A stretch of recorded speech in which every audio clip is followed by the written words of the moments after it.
My name is Peter Joseph. I am currently the de facto founder of an organization called the Zeitgeist Movement, which is seeking to alter the current cultural climate, if you will, into something that could be considered actually sustainable for not just one nation or class, but all the world's people.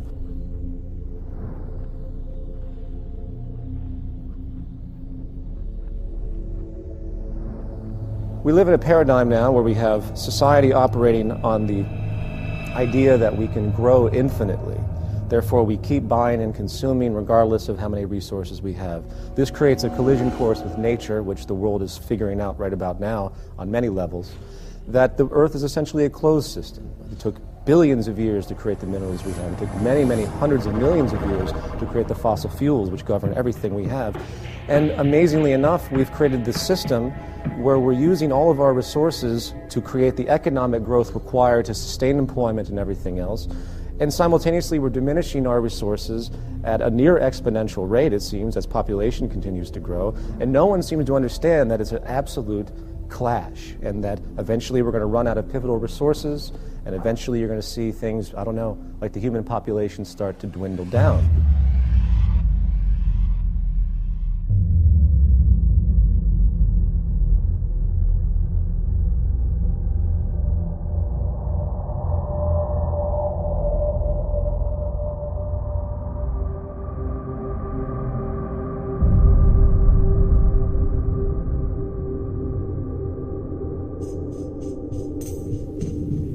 My name is John Fresco, and I'm going to present the concept of the Venus Project.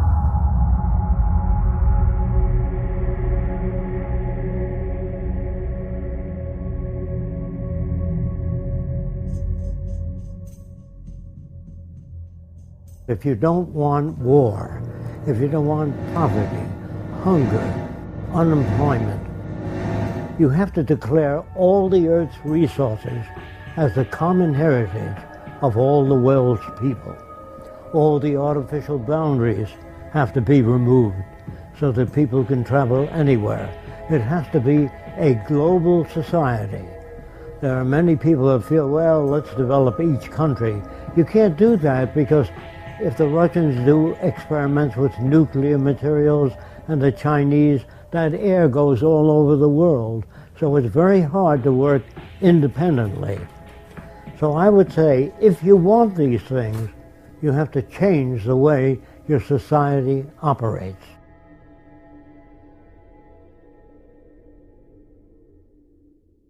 We believe here at the Venus Project, we are not civilized yet. As long as you have armies, navies, prisons, police, we are not civilized.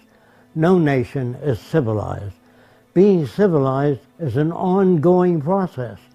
The more we learn, the more we know about the environment and human relations, the more we're able to deal with the problems. If we fail to do that, we won't be able to solve problems. If we go with traditional values, we won't be able to solve problems.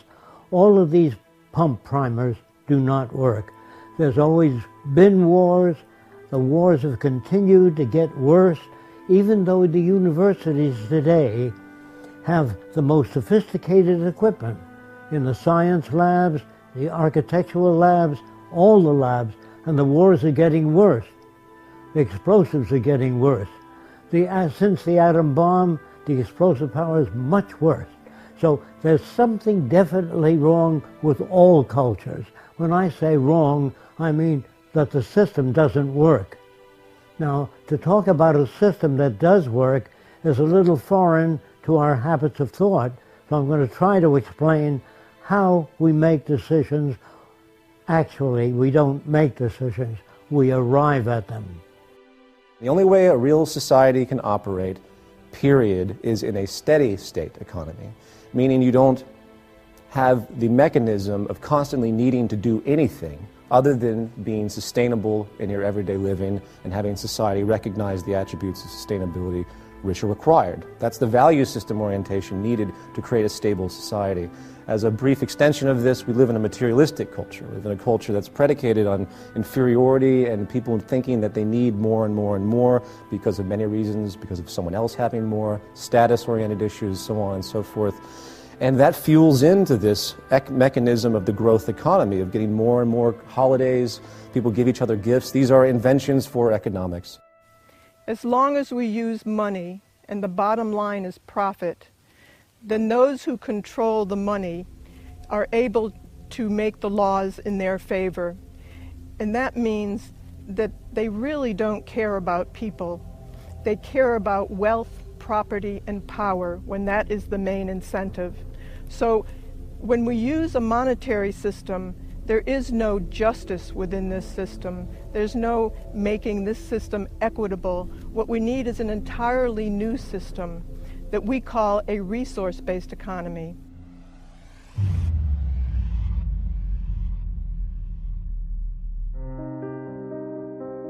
In regard to social operation and how to create a new society, or better yet, just to say to create any society that would be sustainable and efficient, there's really an empirical train of thought, if you will, of how to do that. First of all, you have to think about what the human being actually needs. We require resources at the bare minimum. We require food, water, etc., as we all know. Therefore, resources become the most paramount subject. Resources, in fact, should be the foundation of any economic structure. So what do you do if you consider that the Earth is a closed, finite system? First thing you have to do is do a survey of the Earth's resources and the carrying capacity of the environment.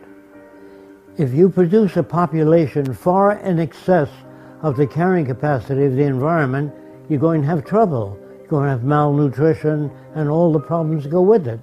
So first we have to find out what can each successive environment carry and maintain a population in accordance with the carrying capacity of the Earth, not what I like or somebody else likes or some politician's notions.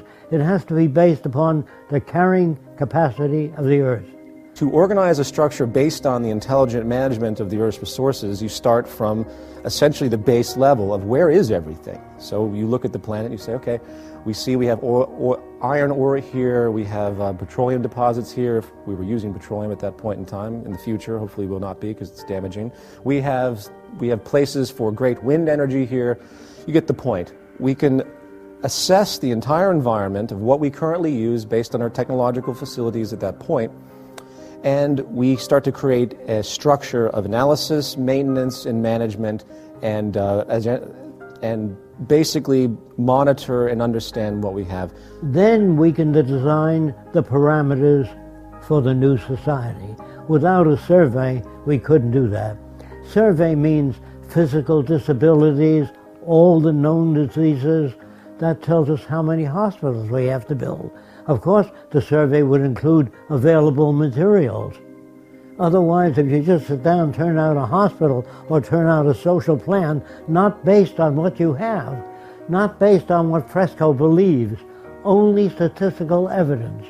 The end of what's your opinion should have been gone in 1927. Then you move to the next level. How do we utilize the resources in the most efficient way? Technology is the methodology to harness any type of resources we have. Technology is the growing intellectual field that allows us to know how to manipulate our environment for our betterment and to be more sustainable, hopefully.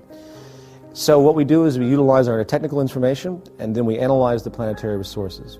Then we build from the ground up an entire infrastructure, not based on the whims of any type of ideology, capitalist, socialist, fascist, whatever, what have you, communist. You do it based explicitly on the most efficient means to do it with the most peak efficiency possible based on the technology available at the time, the intellectual resource of the time. You have peak efficiency and sustainability as your goal. You just simply weigh all parameters when you analyze anything, and then you're going to build a society that is essentially, for lack of a better expression, perfect. It's not perfect at all because things are going to constantly change, but it's the best you can do at that point in time, which I think would be a variance of perfection.